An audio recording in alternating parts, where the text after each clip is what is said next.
영원히 기쁘십니까? 햇볕이 비쳐야 돼요. 우리 주님의 밝은 빛이, 영광의 빛이 비쳐야 합니다. 그 빛은 계속 비치고 있습니다. 문제는 우리가 여기가 시커매가지고 잘 못 받으면 계속 시커먼 데로 있고요. 그 빛이 비치면 모든 어둠이 물러갈 줄 믿습니다. 빛이 비칠 때 받아야 합니다. 많이 확실히 받아야 돼. 깊숙이 받아야 돼.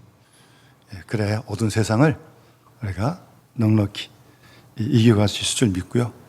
특별히 빛이 우리 청년들에게도 날마다 비춰지기를 우리가 함께 기도할 수 있길 바랍니다. 우리 장로님도 기도하셨지만 요즘 참 청년들이 힘듭니다. 오죽하면 N4 시대라 그럴까요? 다 포기했대, 다 포기했어. 앞으로 살아갈 날들이 많은데 하나님 그들에게 꿈을 주시고, 우리나라뿐만 아니라 이게 전 세계 청년들을 위해서 우리가 계속 기도해야 할 줄 믿습니다. 그렇게 기도할 뿐만 아니라 우리 청년주의를 맞아서 우리 모두들도, 우리 장로님도 기도 좀 하셨습니다만, 예수님이 33살에 세상을 떠나셨잖아요. 그러니까 예수님은 항상 영원한 청년 예수십니다.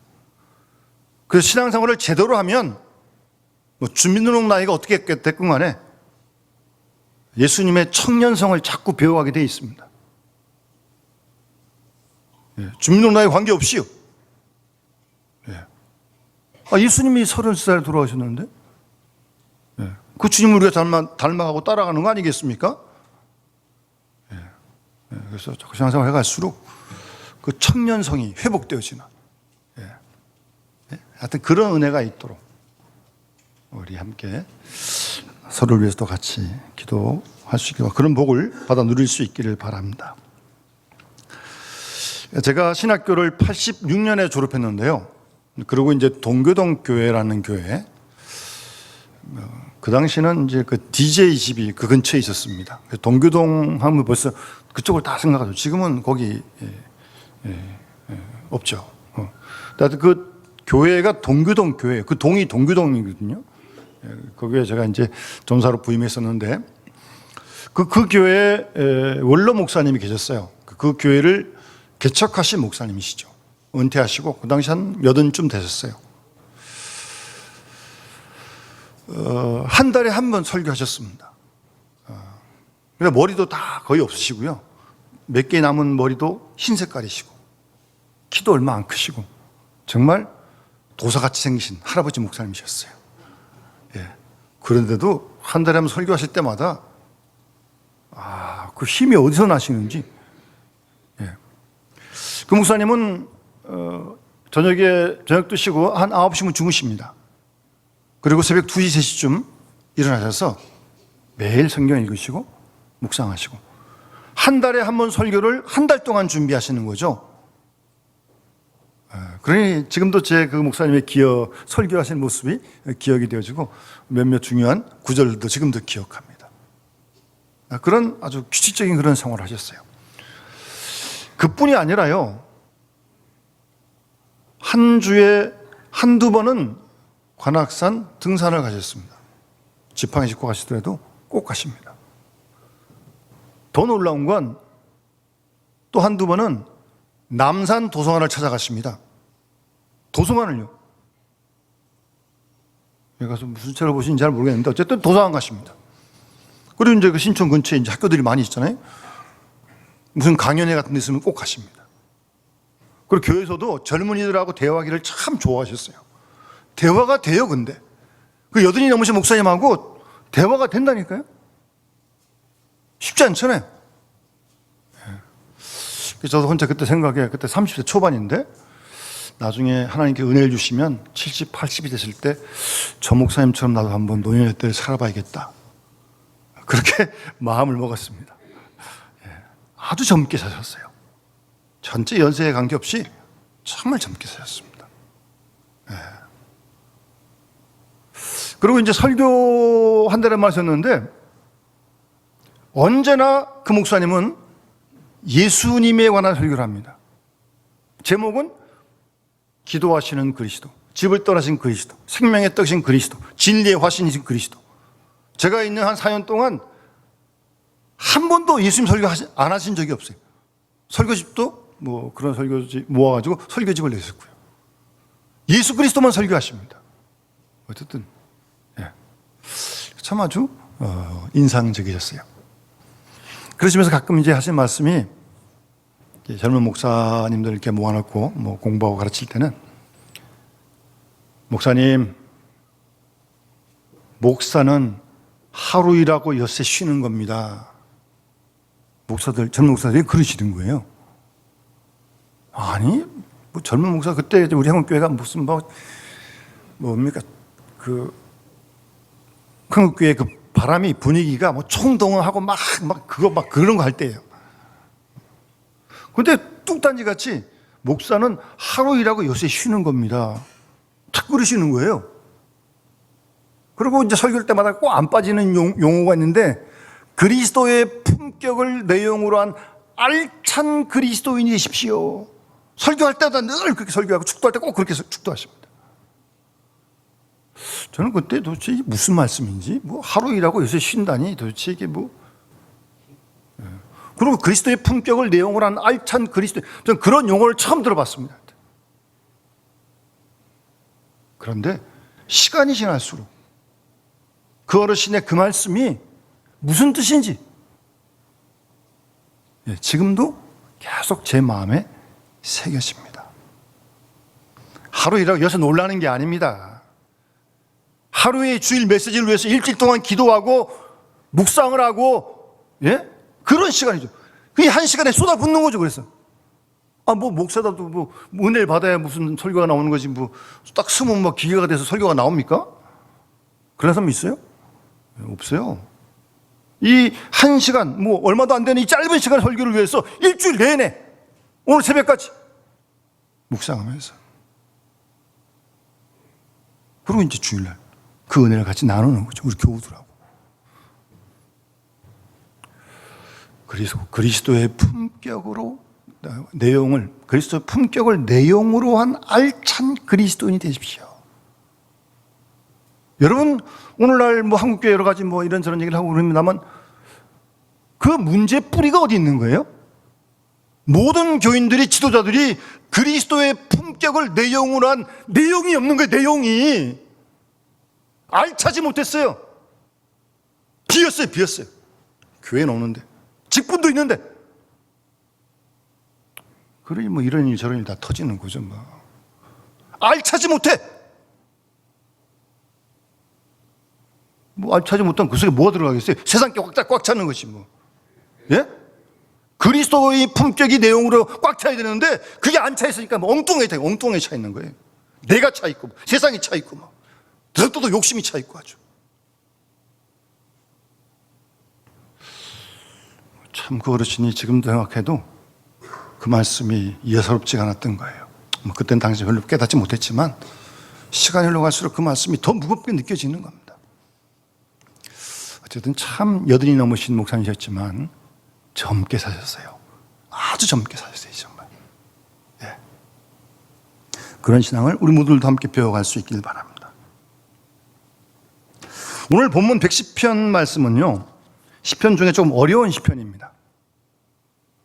뭐 어렵다는 건 좀 해석이 좀 많은 거예요. 근데 하여튼 의외로 그렇게 어려운 시편이 시편 중에 신약 성경에 가장 많이 인용된 또 시예요, 이 시가.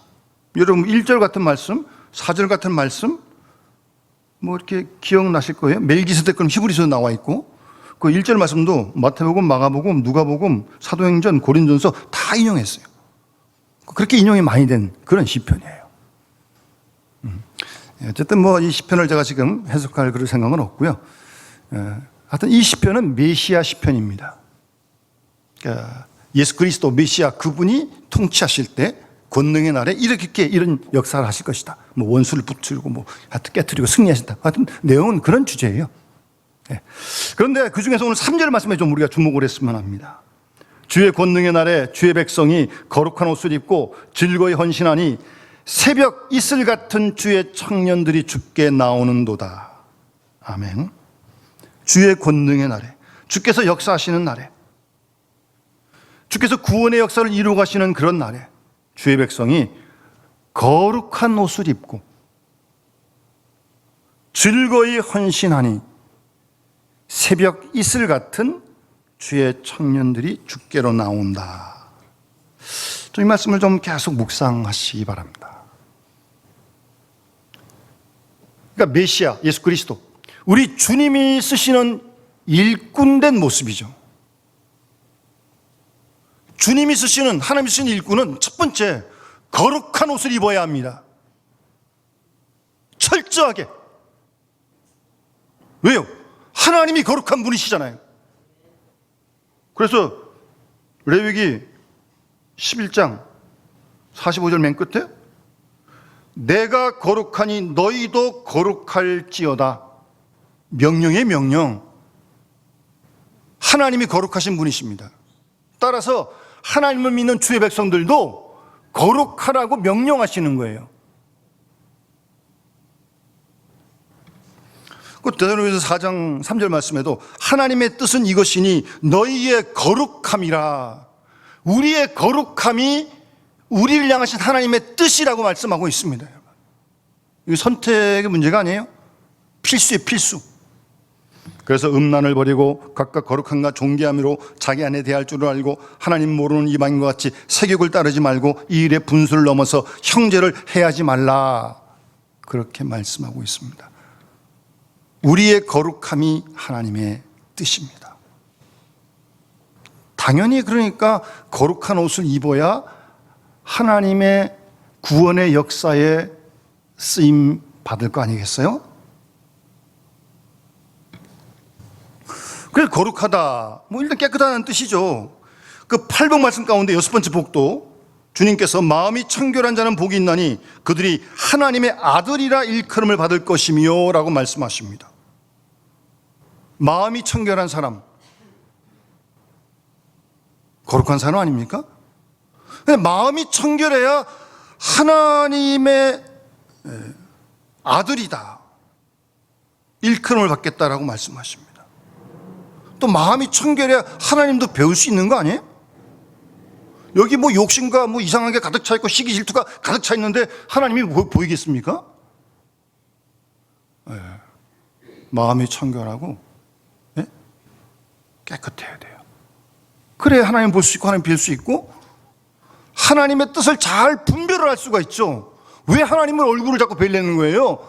왜 빛을 공급받으려고 그러는 거예요? 그래야 무엇이 의인지 불인지, 무엇이 하나님 기뻐하시는지 아닌지를 잘 분별할 수 있기 때문에 그러는 거예요. 무엇이 하나님의 뜻인지 내 뜻인지, 무엇이 하나님의 뜻인지 세상 뜻인지를 분별할 수 있기 때문에 그러는 거예요. 그게 안 되니까 자기 일을 주장하고, 그게 안 되니까 세상을 자꾸 따라가는 거죠. 잘 배질 않으니까, 청결하지 못하니까. 사사시대에 왕이 없으니까 다 자기 소견에 옳은 대로 행합니다. 다 자기가 하나님이야. 그 혼란의 시대를 겪는 거 아니겠어요? 어쨌든 그래서 이 거룩하다, 청결하다. 근데 그것도 좀 부족해요. 원래 이 거룩이라는 뜻은요, 구별됐다는 뜻입니다. 우리가 세상에 살지만, 우리가 세상 살잖아요. 세상 사람과는 구별된 게 거룩한 삶이라는 거예요. 그들의 생각, 그들의 판단, 그들의 가치관, 장로님 기도하셨지만 그들과 구별된 게 거룩한 거라는 거예요. 그런데 교회 나오면서도 그 생각과 똑같이 같아진다면 그거는 뭐예요? 거룩하지 않은 거죠. 구별되지 않은 거죠. 그러니까 교회가 그래서 깨어 있어야 되는 거예요. 우리가 세상에 있다 오기 때문에 잘못하면 여기가 세상의 흐름이 주도할 위험이 다분히 있습니다. 정신 바짝 차려야 합니다. 구별되어야 돼요. 교회도 이 영등포 지역에 있지만 이 지역의 문화와 분위기와 구별돼. 지역이 하는 식과는 구별이 돼야 돼. 그게 교회 아닙니까? 성전, 성도. 어쨌든 구별된다는 뜻인데, 우리가 지난 수요일 날 여호수아 2장을 공부했는데요. 거기 여러분 기생 라합이 나오잖아요. 여러분 그 가나안 땅의 기생 라합 정말 비천한 여인입니다. 뭐 누가 제대로 사람 취급했겠습니까? 관심도 없어요. 손가락질도 했을지 모르죠. 그런데 여러분 이스라엘을 구원하는 구원의 역사에 하나님이 기생 라합을 들어 쓰신다는 거예요. 그 성경이 우리에게 말씀해 주시는 거예요. 여러분 이거 상당히 주목해야 됩니다. 사람들은 라합을 가리켜서 이러니 저러니 뭐 별말 다 했겠죠. 함부로. 그런데 그런 기생 라합을 하나님이 들어서 이스라엘의 구원의 역사에 사용하셨다? 여러분 절대 어느 누구도 속단하지 마십시오. 절대 판단하지 마십시오. 뭐 라합이 이렇다 저렇다. 그런 라합을 하나님 들어 쓰시는데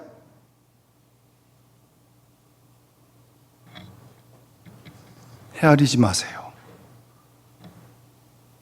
그런 기생 라합도 하나님이 들어 쓰신다니까요. 절대 판단하지 마세요. 어느 누구도 판단하지 마세요. 우리는 판단하는 게 늘 습관이 되어 있어요. 날씨가 덥다 춥다 뭐 키가 크다 작다 이러다 보니까 사람도 이러니 저러니 사람도 판단을 해. 누가 누구를 판단해요? 죄인된 우리가. 분명히 기억하십시오. 누구를 판단하는 한 절대 그 사람 사랑하지 못합니다. 사랑이 없으니까 판단하고 저울질하고 함부로 말하는 거죠. 자기 눈에 안경을 가지고 다 맞지도 않는데 그게 함부로. 자기 편견이 다 옳아요? 정말 자신 있습니까? 절대 판단하지 마세요. 여러분 편견, 좁은 눈 함부로 말하지. 좋은 말도 잘 안 해. 다 안 좋은 말, 비난하는 말, 험담하는 말 그런 걸 하길 좋아하고. 여러분 하나님을 찬양하는 입술 가지고 그럴 수 있겠어요? 한 입에서 두 물이 나오면 되겠어요? 그렇게 세상은 남 얘기를 좋아하고 떠들지 모르겠지만 그 속에 살지만 그렇게 그들과 구별되는 그 삶이 거룩한 옷을 입는 거라는 거고요. 그걸 성경은 우리에게 말씀하시는 겁니다, 여러분.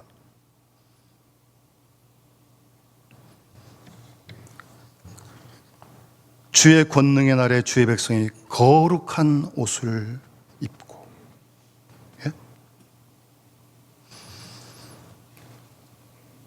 진실된 그리스도인은 결코 남의 말을 하지 않습니다. 할 줄 몰라서 안 하는 게 아니에요. 믿음으로 안 하는 겁니다. 변명도 안 합니다. 무슨 말 들어도 가만히 있습니다. 남의 말 하지 않습니다. 그게 진실된 그리스도인의 모습이라는 걸 잘 기억하시기 바랍니다. 그렇게 구별되는 게 거룩한 옷을 입는 거예요. 여러분 쉽지 않지만 기도하면서 디모데전서 말씀처럼 말씀과 기도로 계속 그렇게 거룩해져야 돼. 원래 우리가 아담의 후손이고 마음보다 거짓되고 부패한 게 우리 인간의 마음인데 뭐 나와봐야 이게 뭐 깨끗하게 나올 게 별로 없어요. 그래서 빛이 비치고 그 빛을 반사를 하고 말씀과 기도로 거룩해지지 않으면 다 뭐 죄악의 뿌리가 깊어가지고 그런 줄 알아야 돼 우리가요. 항상 그래서 하나님 시편 시인의 노래처럼 내 입에 하나님 파수꾼을 좀 세워주시고 그런 구별된 그런 거룩한 옷을 입을 때 하나님이 그를 들어서 사용하신다고 오늘 말씀하시는 겁니다. 거룩한 옷을 입고 그 다음 즐거이 헌신한다. 즐거이 헌신한다. 우리가 헌신예배도 드리잖아요. 헌신예배가 뭐예요? 몸과 마음을 다 드리는 거 아니에요? 근데 그것도 기쁨으로, 그것도 즐거움으로. 우리 지지난주인가 우리 여기 교인들하고 우리 쪽방촌에 이웃들에게 김치를 좀 담가 드리려고 5월 4일 날 나오셔서 준비하고 5월 5일 날 여러분들이 나오셔가지고 김치를 싹 담가가지고 이렇게 나눠 드렸어요. 근데 제가 이제 사무실에 있다가 제 방에 있다가 이렇게 권사님들 뵙고 이렇게 보면 참 기쁨으로 김치 뭐 속도 넣고 이렇게 담그시고, 예? 글쎄 집에서 당신들 김치도 그렇게 담그는지 잘 모르겠는데, 뭐 기쁨으로 하여튼 김치를 담그셔가지고, 예? 우리 교우들하고 이렇게 나눌 수 있다. 그러니까 즐겁게 헌신하는 거예요. 즐겁게. 억지로 아니고요. 이 깨물게 이러는 게 아니. 즐겁게 헌신하는 거예요. 힘도 들지만. 여러분 요한복음 12장에 보면 다른 마태, 마가, 누가에는 이름이 잘 안 나오지 않는데 요한복음 분명히 나옵니다. 6월절 엿새 전에 예수께서 베다니에 이르셔서 예수께서 죽은 자 가운데 살리신 나사로라는 집이 있었어요. 나사로, 마리아, 마르다 같이 다 있는 거죠. 거기 예수님께서 이제 잔치를 벌렸어요. 아마 고마워서 이제 그랬겠죠. 뭐 그때만 아니라 예수님이 이 집에 자주 들렸어요. 그 마르다는 일을 하고 나사로는 예수와 함께 앉아 있고, 마리아는 지극히 비싼 향유 순전한 나드 한 근을 가져다가 예수의 발에다가 그 향유를 붓습니다. 그 밑에 보면 한 300데나리온이 돼요. 그러니까 그 당시 노동자 하루 품삯이 한 데나리온이라면 거의 1년치 품삯, 상당히 고가죠. 그 향유를 예수님 발에 이렇게 부어요. 물론 이때 이 마리아는 예수님 십자가 돌아가실 거 몰랐어요, 아직. 하여튼 보여. 향유를, 비싼 향유를 부었을 뿐만 아니라 3절에 보면 자기 머리털로, 자기 머리카락으로 예수님의 발을 닦아요. 돈이 많으면 향유 많이 사다가 발에 부을 수는 있어요. 그런데 자기 머리카락으로 예수님의 발을 닦는다? 이건 쉬운 게 아니죠. 특히 그 당시 이스라엘 여인들에게서 이 머리라고 하는 건요, 면류관처럼 소중하게 생각을 했어요. 그래서 이 머리카락을 자르지 않고 길게 기르는, 그렇게 아주 그걸 자랑스럽게 간수하는 그런 풍습도 있었어요. 그런 풍습이 있었는데 향유를 붓고 자기 머리카락으로 예수님 발을 닦는다? 이거는 예수님께 대한 마리아의 최고의 존경의 표시입니다. 그래서 자기 머리카락으로 향유 붓고 발 닦아드리는 거예요. 최고의 존경의 표시일 뿐만 아니라 주님께 대한 사랑의 고백 행위입니다. 뭐 마리아가 부자였겠어요? 그렇게 뭐 넉넉하지 않았을 것 같아요. 근데 아마 그 어머니가 결혼할 때 쓰라고 아마 준 그런 소중한 것 같아요. 그거를 붓고 자기 머리카락. 그러니까 예수님을 그만큼 사랑하는 거죠. 또한 뿐만 아니라 이런 행동은 자신을 정말 최고로 낮추는 그런 행동이죠. 예? 정말 헌신 당하는 거 아니에요? 뭐 본문에 그렇게 써 있지 않지만 이걸 억지로 했겠어요, 마리아가? 누가 시켜서 했겠어요? 기쁘고 즐겁게 한 줄을 믿습니다.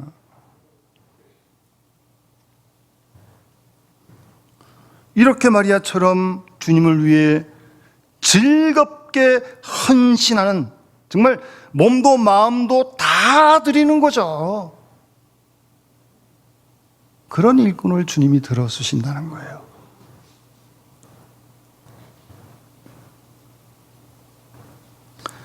정말 마리아는 자기의 모든 걸 다 드려서, 예? 모든 걸 다 희생해서 마음의 중심을 다 해가지고 주 앞에 뭐 모든 걸 다 드리는 그런 헌신, 그것도 즐겁게 해요. 기쁘게. 주님은 오늘도 그런 청년들, 그런 일꾼들을 찾으시는 줄 믿습니다. 우리의 남은 생이 얼마일지 모르겠지만, 여러분, 뭐 사람 따라 다르겠지만 그렇게 길지 않습니다. 나중에 후회가 되지 않도록 하루하루를 최선을 다해서 몸도 마음도 시간도 물질도 드리고, 그것도 기쁨으로, 즐거움으로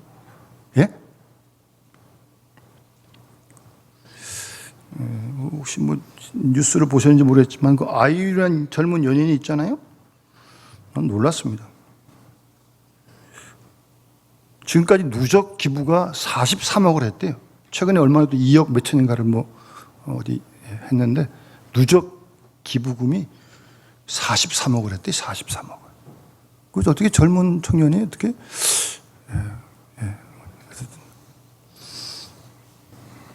누가 시켜서 그렇게 한다고 하겠어요? 억지로 하겠어요? 정말 즐겁게 기쁘게. 그리고 이어지는 3절 하반절 말씀에 새벽 이슬 같은 주의 청년들이 죽게 나온다. 여러분 아시다시피 그 팔레스타인 그 지방은 아주 무덥고 건조한, 그나마 그만큼 그래도 농사할 수 있는 건요, 이슬 때문입니다. 새벽 이슬이 내리지 않으면 이거 어떻게. 근데 새벽에 어김없이 내리는 그 이슬이 그나마 그 땅을 적시는 거거든요. 그만큼 농사하는 거예요. 물론 뭐 그 다음에는 뭐 기계를 동원해서 뭐 물도 뭐 이런 것도 생기긴 했지만 뭐 이 당시 그런 게 어디 있어요, 그런 거. 그런데 이슬이 그만큼 소중한 거죠. 새벽 이슬 같다. 여러분 새벽 이슬은 이렇게 땅에 내려져서 많은 사람을 살리는 겁니다. 그런 일꾼. 주위 사람에게 유익을 주고 주위 사람에게 위로를 주고 주위 사람에게 용기를 주는 그런 새벽 이슬 같은 청년들이 죽게 나온다는 겁니다. 요즘 뭐 가면 갈수록 자밖에 더 모르는 이 세상 속에서, 예? 갈수록 더 그러는 거 아니에요?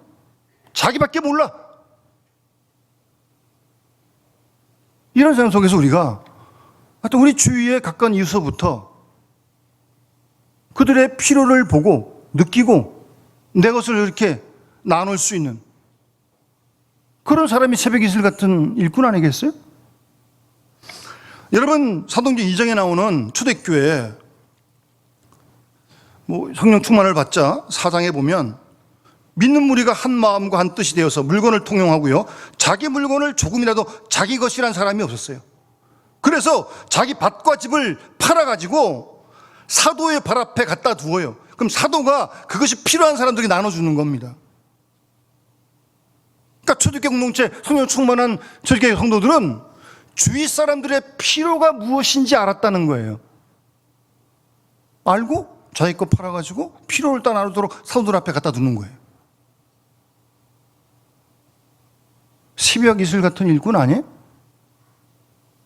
뭐 꼭 집만 팔고 뭐 밥만 파는 거 아니에요. 여러분 따뜻한 말 한마디도 주사람에게 옆사람에게 얼마나 큰 위로가 되는데, 예? 여호수아 2장 끝에 보면 두 정장꾼이 가나안 땅 들어갔다 와가지고 여호수아에게 보고했어요. 여호수아도 그 보고를 듣고 얼마나 기뻤겠어요. 여호수아만 아니라 백성들이 얼마나 기뻤겠어요. 그들이 간담이 녹더이다 전하고 하니 거꾸로 된 거예요. 그 한마디 보고가 이스라엘 백성 전체 위로가 된 거죠. 가나안 전쟁을 앞둔 여호수아에게도 하나님이 약속하신 것을 확실하게 이루시는구나 하는 확신이 들지 않겠습니까? 그런 말 한마디가, 그런 보고가 사람을 살릴 수 있고 용기를 줄 수 있는데, 또 이상한 사람이 있어요. 말 한마디 틱 해가지고 아주 사람 아주 기분 확 잡치는 수가 또 있어요. 그거 참 이상하죠? 왜 사람 마음을 이렇게 힘들게 하고 불편하게 해? 예? 질소 같은 사람, 산소 같은 사람이 돼야 돼. 예. 이거 말로도, 여러분 말로도 사람 얼마든지 살릴 수 있습니다. 꼭 집만 밥만 파는 거 아니에요. 물론 그것도 하지만 이런 사람, 예? 새벽 이슬 같은 사람 아닙니까? 여러분 그 데살로니가전서 5장 끝에 보면 바울이 그 편지를 마무리하면서 이런 말을 합니다. 형제들아, 우리가 너희에게 구하노니 너희 가운데서 수고하고 초원해서 너희를 다스리며 권하는 자들을 너희 가운데 수고하고 주 안에서 너희를 다스리며 권한 자들이 누구겠어요? 교육자들 얘기하는 거예요, 교육자. 너희가 그들을 알고, 무슨 말이에요? 뭐 교육자들이 뭐 그런 걸 알아주길 바라고 건 아니지만 교인된 입장에서는 교육자들의 그 노고를 알아주고 이해해주고 그러라는 거예요. 그들의 역사로 말미암아 사랑 안에서 가장 귀히 여기며 너희끼리 화목하라. 교육자와 교인, 교인과 교육자. 여러분 이 관계가 어떤 관계인 줄 아세요? 이거 참 중요한 관계입니다. 피차간에.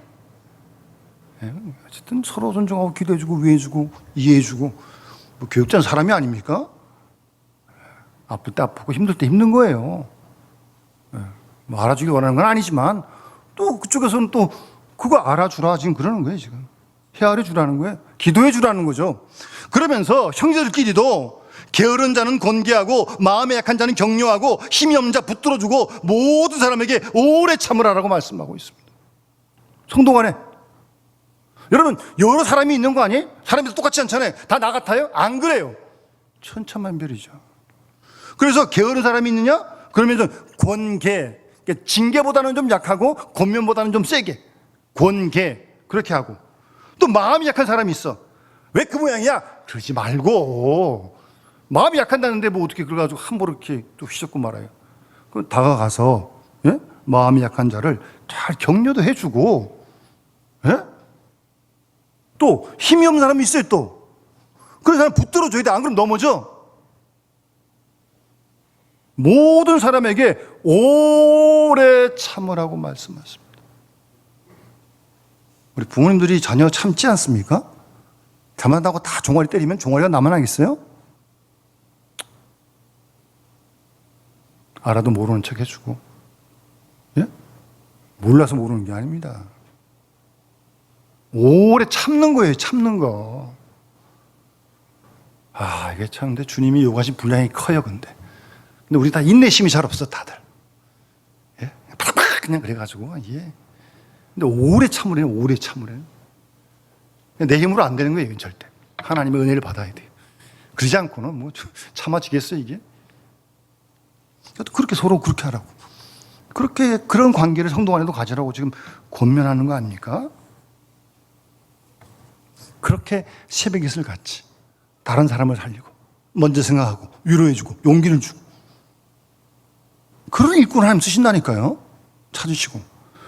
그리고 여러분 이슬이 내렸다가 적셨다가 싹 사라져요. 눈에 보이지도 않아. 예? 누구 살릴 흔적이 없어.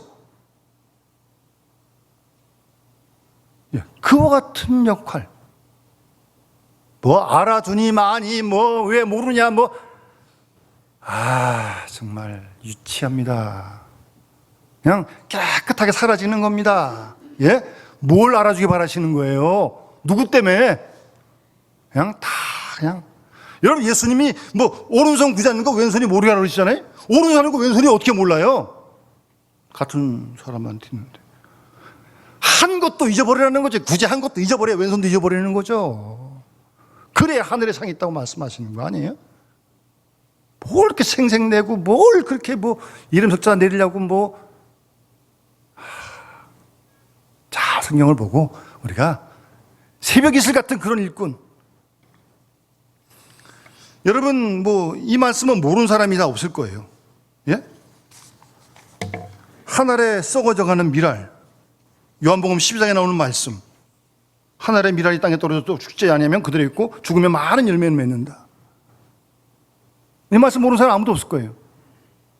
근데 여러분 이 말씀은요 23절 말씀을 하고 이 비유를 하신 거예요. 23절에 예수께서 뭐라고 말씀하시면 예수께서 대답하여 이르시되 인자가 영광을 얻을 때가 왔다. 여기서 예수님이 인자가 영광을 얻을 때가 왔다는 말씀은 십자가와 부활이 지금 앞당겨 왔다는 거예요. 지금 예수님 그 말씀 하시는 거예요. 지금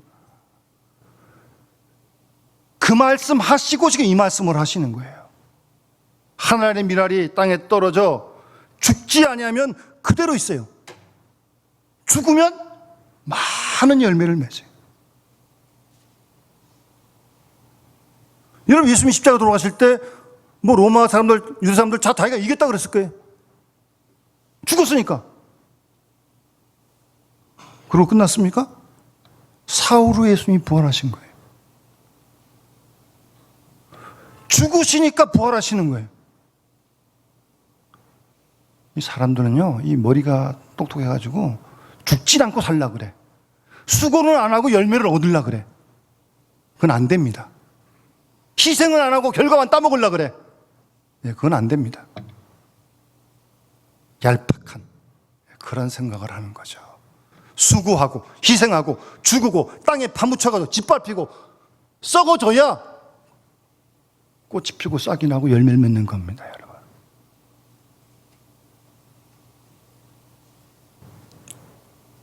새벽 이슬은요, 내렸다가 흔적도 없이 사라져요.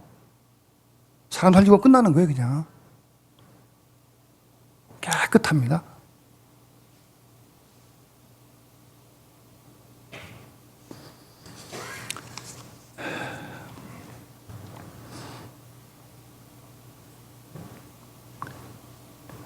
하늘의 밀알이 땅에 떨어져 썩지 않으면 그냥 밀알 그대로 그냥 뱅뱅 도는 거예요. 땅에 묻히고 밟혀지고 그래야 싹이 나고 꽃이 피고 열매를 맺게 되는 것입니다. 죽어야 삽니다. 죽어야 살아요. 그런데 우리는 자꾸 목이 꼿꼿해가지고, 예? 자꾸 위로만 올라가려고 그래. 예? 그러니 무슨 열매가 맺히겠습니까? 열매가 없어요, 열매가.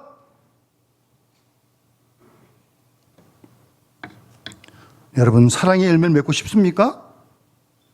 땅 속에 들어가 묻혀야 됩니다.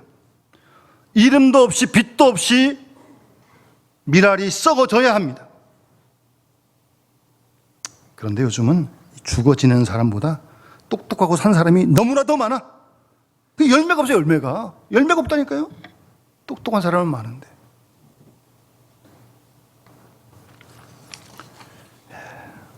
오늘 우리 청년주일을 맞으면서 우리 주님은 지금도 새벽 이슬 같은 일꾼을 찾으십니다. 거룩한 옷을 입은 일꾼을 찾으시는 거예요. 즐겁게 헌신하는 일꾼을 찾으십니다. 여러분, 우리 남은 생이 얼마인지 모르겠지만 우리 청년들도 날마다 거룩한 옷을 입어야 돼. 예? 날마다 거룩한 옷을 입지 않으면 이거 하루 종일 일하다 얼굴이 뭐 그냥 다 지저분해지고 막 먼지가 가득하는데 매일 아침 저녁 씻어도 그런데 우리 신명도 마찬가지라니까요. 계속 말씀대로 씻지 않으면요 사람 다 똑같습니다. 그래야 거룩한 옷을 입을 수 있고요. 그리고 즐겁게 기쁨으로 남은 생에 주를 위해 하나님 나라를 위해 헌신하고 특히 새벽 이슬 같은, 예? 정말 옆 사람을 살리고 용기를 주고 생각만 해도 신나는 거 아닙니까? 그러고는 깨끗이 이름도 없이 빛도 없이 주님 저를 사용해 주시니 감사합니다. 무익한 종을 써주시니 감사합니다. 끝! 그러고 그냥 그렇게 쓰임받는 우리 청년들과 모든 우리 교우들이 다 될 수 있기를 주님으로 축원합니다. 우리 찬송 575장 찬양 드리면서 봉헌하겠습니다.